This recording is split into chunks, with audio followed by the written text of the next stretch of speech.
آقای زمانی، جانم. چجوری تصویر گوشیتون رو به کامپیوتر انتقال دادید؟ کاری که نداره، یه لحظه بیا تا بهت یاد بدم.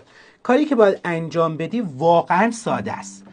من میام در منوی استارت، یعنی دکمه استارت رو میزنم، عبارت وایرلس دیسپلی رو مینویسم، اپش رو باز میکنم و دیگه کار خاص دیگه رو انجام نمیدم. بعد میام توی گوشی موبایلم این رو به سمت پایین میارم، توی گوشی های آیفون بهش میگن میرور اسکرین، توی گوشی های سامسونگ و غیره بهش میگن اسمارت ویو. بر روش کلیک میکنم، وی پی ان حتما خاموش باشه، نام کامپیوتر رو میبینم، استارت نو رو میزنم و تمام.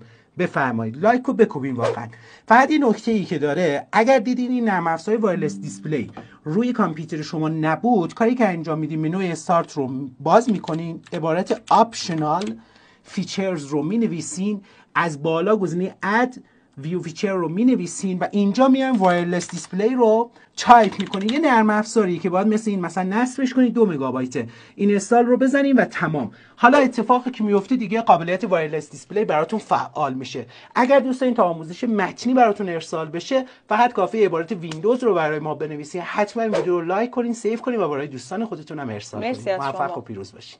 خدا نگهدار.